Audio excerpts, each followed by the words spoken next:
9月16号，俄总统普京做出一个重大决定，他签署总统令，将俄罗斯武装力量增加18万人，由此俄军总数将达到近239万人，其中战斗人员150万人。总统令将在12月1号生效。普京还下令，俄罗斯政府通过联邦预算向俄罗斯国防部拨款。这已经是俄乌冲突爆发后俄军第3次大规模扩编了。第3次扩编新增的18万人均为战斗人员。6月，普京曾透露，在俄乌战场上的俄军总数约在70万人。有观察指，俄军此时扩编，充分体现出战争消耗之大。由于俄军占据数量上的优势，才能拿下乌东地区多个战略重镇，迫使乌军节节败退。而在库尔斯克地区，乌军之所以能攻入俄本土，俄边境地区兵力严重不足是重要原因。值得注意的是，近来俄乌无人机大战持续升级，乌克兰一款先进大杀器格外引发关注。乌克兰国防部在社交平台电报上发布视频显示，乌军无人机向俄军可能藏身的树林喷射炽热明亮的金属液体，所过之处燃起大火，并引发林中武器弹药2次爆炸。报道称，这是乌军在投放铝热剂燃烧弹，试图摧毁藏匿在树林中的俄军坦克。实际上，乌克兰军方已经开始部署加装铝热剂燃烧弹的无人机。铝热剂一触即燃，能够有效地将具有杀伤力的无人机群转变为强大的火焰喷射器。铝热弹因其恐怖的烧伤力被称为“地狱之火”。这段视频凸显了这种改装无人机的破坏能力。多个乌克兰社交媒体平台账号发文称，交战画面是在顿涅茨克东部地区拍摄的，俄军正在集中力量向乌军的重要后勤枢纽波克罗夫斯克市推进。乌克兰总理什梅加尔此前表示，乌克兰计划今年底前制造超过100万架无人机。乌国防情报局局长布达诺夫也透露，目前乌军远程无人机最远可以打击1800公里外的目标。虽然容易受到俄罗斯电子战反制措施的攻击，但如果大量部署，他们可以迫使俄罗斯的防空系统运行达到饱和状态。另一方面，俄方也在应对乌克兰无人机上下功夫。近日，俄罗斯将一款采用光纤控制的无人机投入前线。这种无人机号称对电子干扰免疫。自乌克兰攻入俄罗斯库尔斯克地区以来，社交媒体上不断出现俄军使用线控无人机袭击乌军坦克和运兵车的消息。与传统的无线电遥控无人机相比，这种无人机拍摄到的目标图像明显更清晰。一个由俄罗斯军方运营的电报频道表示，通过光纤传输信号，我们得以确保无人机的命中精度和抗干扰能力。事实上，线控无人机的首次目击记录可以追溯到今年3月，此后它的出境频率逐渐上升。得益于有线控制，无人机可以长时间保持与操作员的连接，在复杂电磁环境下确保高质量的视频传输，使操作员能够准确掌握目标动态。在目前这个阶段，俄乌之间的这个无人机大战也持续了几周的时间了，您怎么来观察？俄乌冲突已经超过了2年半的时间，双方的这个伤亡是巨大的，实际上都是活生生的生命，这个鲜活的家庭在遭受损失。那么用这种无人机呢，它一方面能够相对来说能够减少伤亡，另外一方面就是无人机它还是有这种隐蔽性，尤其是现在乌克兰研制出来这种比较简易的3D 打印，甚至说用木板组装的这种无人机，要防住它的这种难度还是比较高的，花费也比较高。这个可以达到一种消耗俄罗斯方面的这目的。这个无人机它还具有一种全天候性，就是24小时都会存在一个威胁，这也是摧毁双方民心或者说是这种影响民意的一个很重要的一个手段。所以说现在双方用无人机不能说是一个最好的选择，但是是一个最现实也是最无奈的一个选择。乌克兰方面在无人机方面啊，最近出现了这个杀器，也引发了关注。那乌克兰在无人机这方面实力怎么样？您觉得？其实现在看来，就是乌克兰使用的那个无人机主体是他自己搞的。因为乌克兰本身它的这个国防工业基础就不错。那么战争这个需求又是一个非常大的一个推动的因素，可能也有西方国家的帮助。他们的一个目标就是今年无人机的产量要达到100万架。当然，这个100万架不是说这个都是一样的规格的，有的很小，就是那种所谓的穿越机，也有那稍微大一点的，门类非常的齐全。所以现在应该说，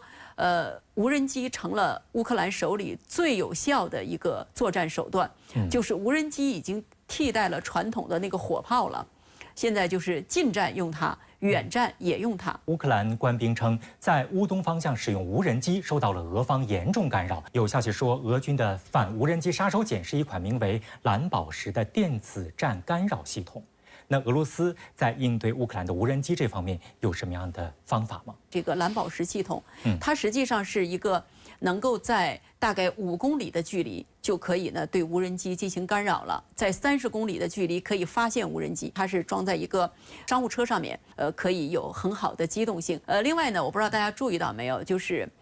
乌军进入到库尔斯克之后，他们呢缴获了一个就是俄方的一个专门对付无人机的一个电子战的装备，叫防波堤。它一般是加装在坦克上面的，它很轻，大概只有10几公斤，用那种磁铁的方式就给它粘到坦克上，基本上在300米的范围内，它就可以对无人机进行干扰。它保护坦克效果非常好。另外还有那种比较大的，像克拉苏哈4这种大的这种干扰设备，属于战役级别的了，这个都可以干扰到无人机。所以现在我觉得，对于在战场上使用无人机来说，其实乌克兰方面面临的这个电子战的这个杀伤还是相当明显的。但是呢，无人机对莫斯科呀或者对其他城市这种远程打击，用电子战的方式应对就比较难了。比如说我看前段时间说莫斯科突然之间这个卫星定位就出问题了，原因就是他们把 GPS 就整个就给屏蔽了、关掉了。那你确实可以让无人机没有办法运作，但是呢，你老百姓的正常生活也会呢受到干扰。俄罗斯总统普京最新签署了总统令。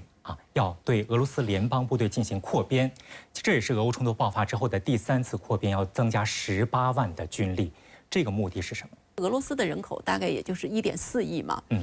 那你说这个150万现役，我觉得对于他这个国家来说，基本上也算是一个极限了吧。这个就说明确实是兵力的消耗是非常惊人的。像之前的巴赫穆特，然后今年的阿夫杰耶夫卡，然后现在的波克罗夫斯克，其实说实话都是绞肉机，都是靠人力、靠这种炮弹火力去这个一点一点啃。所以你看，乌克兰在库尔斯克发动攻势之后，其实呢，它对顿涅茨克这个方向是有那么一点影响的。过去呢，俄罗斯在这方面的火力其实特别猛，现在呢，就是可能火力这个密度就下降了，跟乌克兰之间的差距呢就没有以前那么大了。所以说到底，我觉得就是俄乌双方其实都很难，只是说俄罗斯的人口盘子大一点，没有乌克兰那么的难，但是呢，它的人员说实话也不够了。乌克兰战事吃紧，乌总统泽连斯基继续呼吁美西方不要拖延向乌提供军事援助，并尽快做出松绑远程打击的决定。实际上，美国和英国近期就是否允许乌克兰使用美英制造的远程武器打击俄境内纵深目标进行了密集磋商。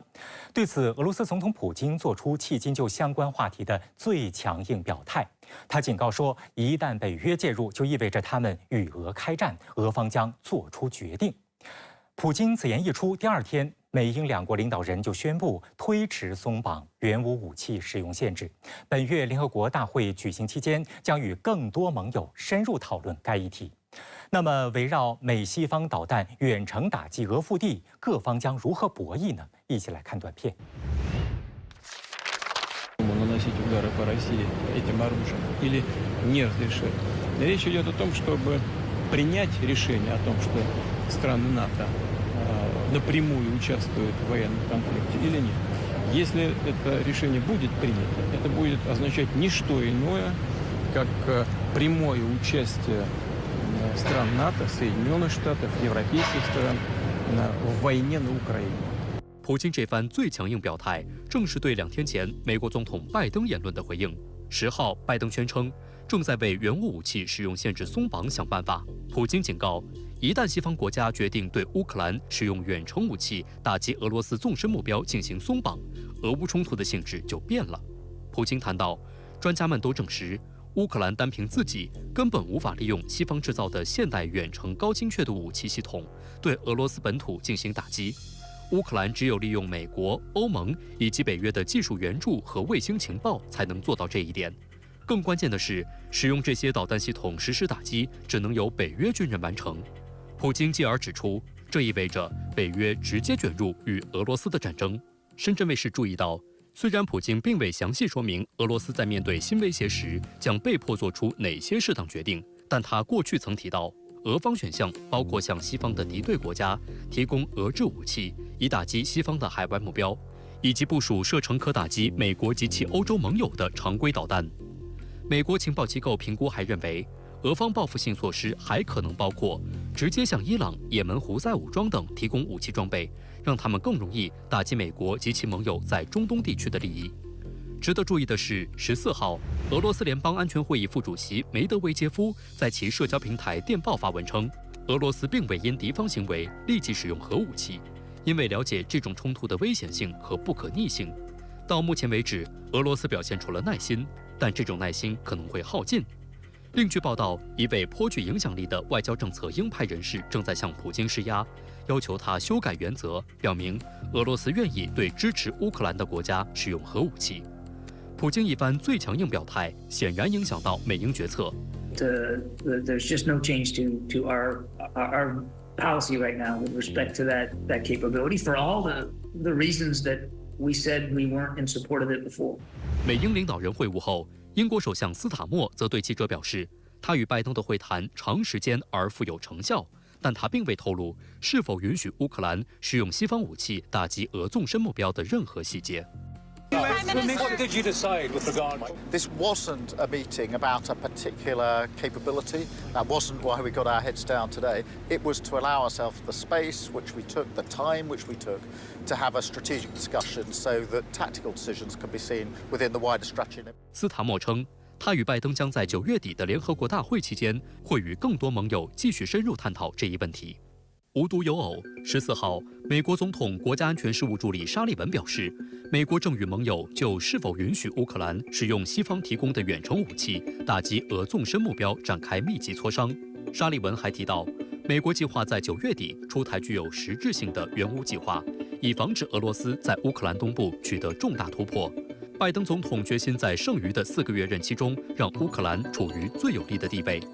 与此同时，乌克兰总统泽连斯基近日在此呼吁，希望得到西方更多授权。All our energy infrastructure they destroyed 80% by these guided bombs, 80%. That now we need more permissions. 泽连斯基称，将在月底联合国大会期间与拜登面谈。值得指出的是，泽连斯基16号在社交媒体 X 平台上发帖称，乌克兰战胜俄罗斯的胜利计划90%以上的内容已经制定完成，并将于下周呈现给其西方盟友。深圳卫视注意到，今年5月，俄军在哈尔科夫地区发动攻势后，西方国家放松了对乌克兰使用部分西方援助武器发动越境袭击的限制，但仍限制对俄本土纵深目标进行远程打击。泽连斯基一再呼吁西方放松对乌军使用武器方面的限制，特别是美国的陆军战术导弹系统以及英国的风暴阴影巡航导弹。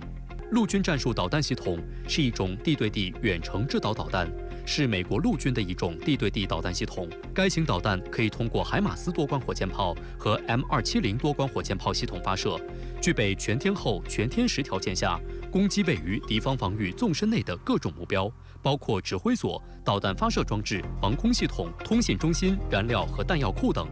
值得一提的是，今年4月前，美国仅向乌克兰运送了陆军战术导弹系统的中程型号，射程可大约160公里。4月，乌克兰已经收到该型导弹的远程版本，射程超过300公里。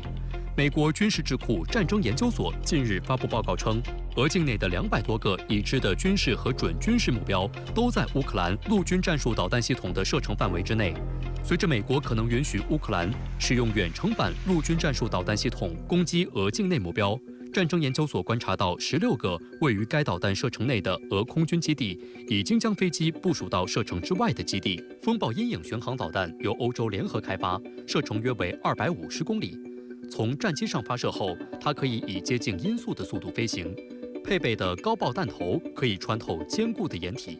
据报道，英国与法国已经向乌克兰运送了这种导弹，但此前要求基辅仅能向其境内目标发射。值得注意的是，一旦乌方可以使用这2款武器装备打击俄境内腹地目标，则意味着局势的严重升级。俄国家杜马主席沃洛金日前表示，俄罗斯将被迫使用更强大和更具破坏性的武器作出回应。有分析认为，俄防空部队将凭借铠甲 S、S-400和最新的 S-500等现代防空系统，负责最后一道防线。我们注意到，在俄罗斯总统普京发出了这个最强硬的警告之后啊，美国总统拜登和英国首相斯塔默在会晤后对外宣布推迟松绑西方原武器的使用限制，要在未来几天在联合国大会期间与更多的盟友进行商讨。这个释放了什么信息？大家也都知道，俄罗斯方面反应非常强烈，对不对？普京总统其实已经讲得很明了嘛，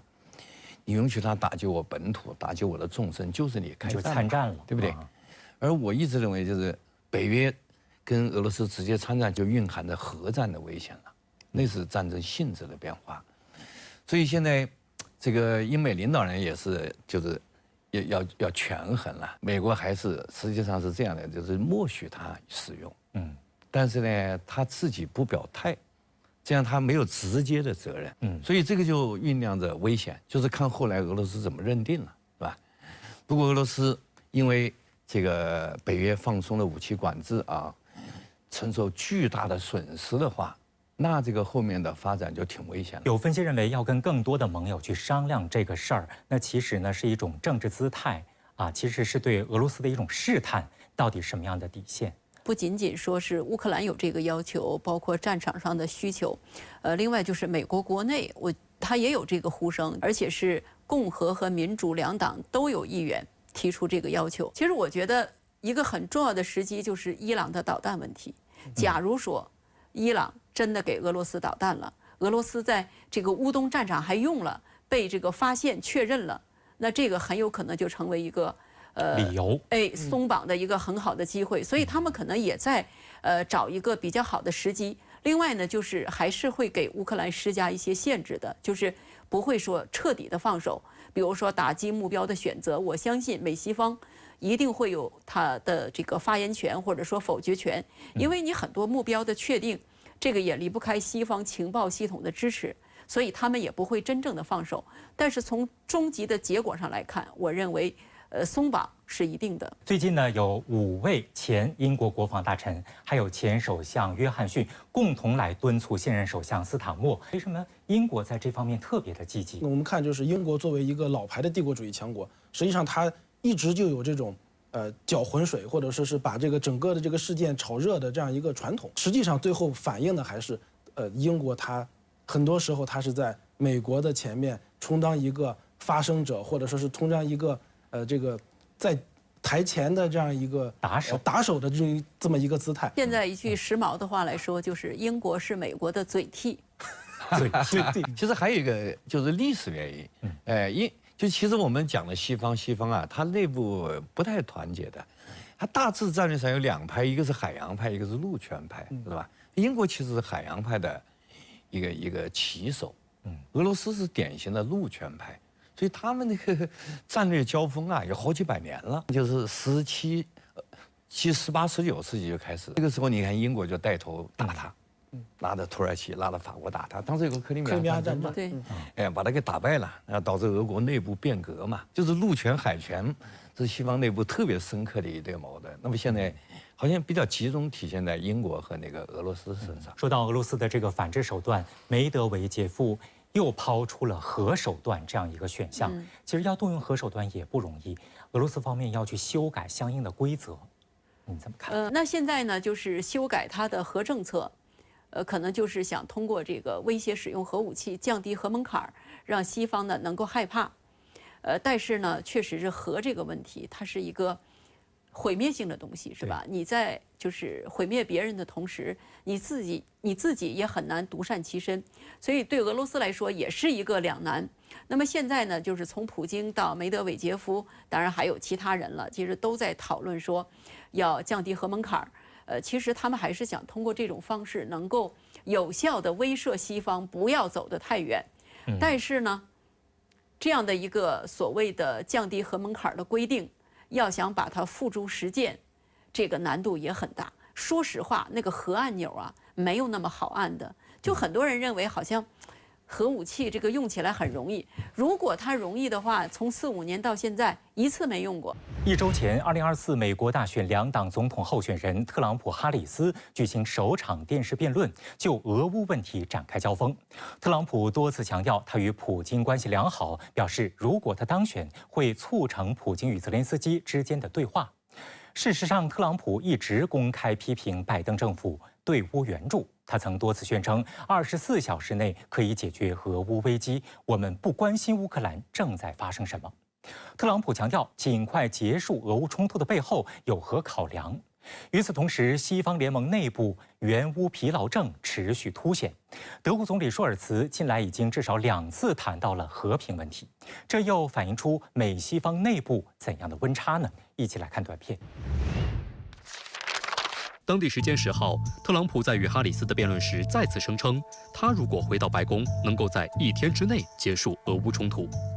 I want the war to stop. I want to save lives. 哈里斯当场反击称，如果特朗普当选总统，他和共和党人将会放弃乌克兰，这不符合美国利益。If Donald Trump were president, Putin would be sitting in Kyiv right now. 特朗普日前在亚利桑那州举行的竞选活动中，再次公开批评拜登，连一个电话都不打给普京。You think he lies awake at night,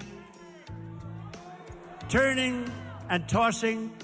on finding a way to stop the horrible war between Russia and Ukraine? I don't think so. He hasn't spoken to Putin in years. 俄罗斯总统新闻秘书佩斯科夫则表示，拜登给普京打电话并不能结束俄乌冲突。他补充道，如果美国放弃将乌克兰当作俄罗斯耗材的政策，这在很大程度上能够结束冲突。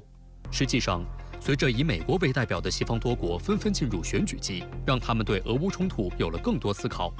曾作为独立候选人参选美国总统的小罗伯特·肯尼迪上月爆料称，当年是拜登指示英国时任首相约翰逊搅黄了本已有望达成协议的俄乌伊斯坦布尔和谈。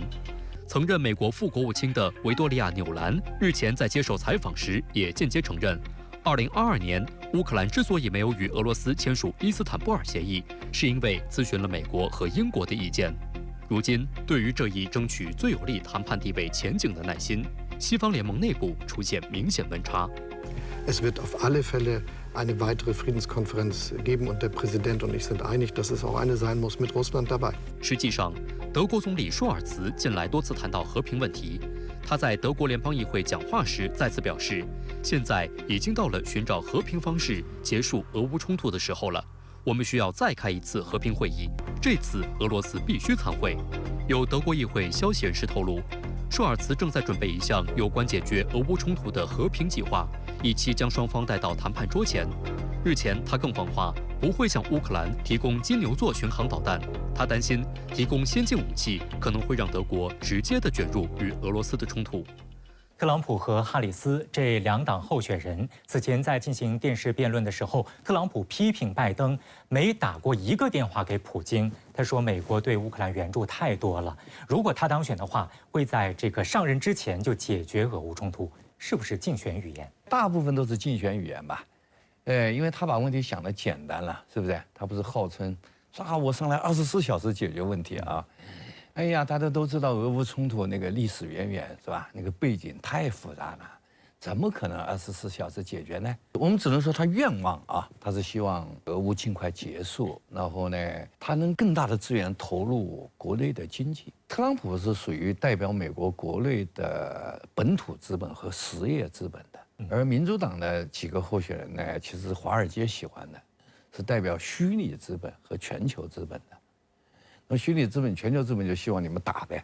打得我好赚钱呐。如果他真的要快速的结束俄乌冲突的话，会让乌克兰割地求和吗？大概率还是逼这个乌克兰让步吧，是吧？但是他这个压迫能不能生效，现在不好说啊。俄乌现在打得很凶了，其实民族感情伤了，就是他这个关系得多少年才能恢复吧？是不是？另外就是整个西方，就整个那个北约，其实都被绑架进去了嘛。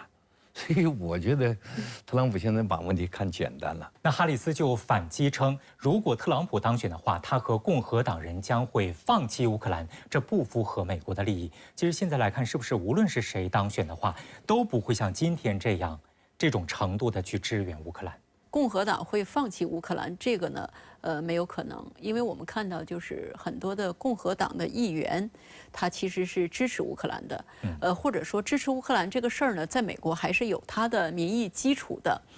因为这不可能是拜登一个人或者是民主党那几个人就能够包办成功的。我们如果看一下历史，就可以发现。后一个总统想结束前一个总统的这个战争啊，或者是对外援助，没那么容易的，因为这里边涉及到的因素太多了。会不会减少对乌克兰的援助？我觉得这个呢是可能性很大，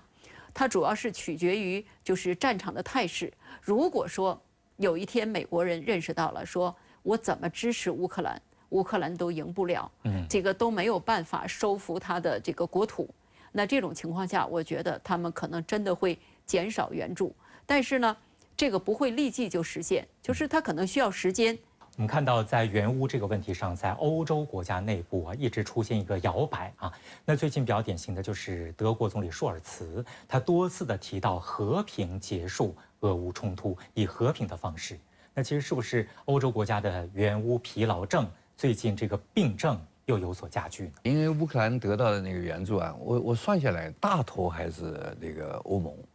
然后再是美国，对吧？那美国当然有这个特朗普这一派了，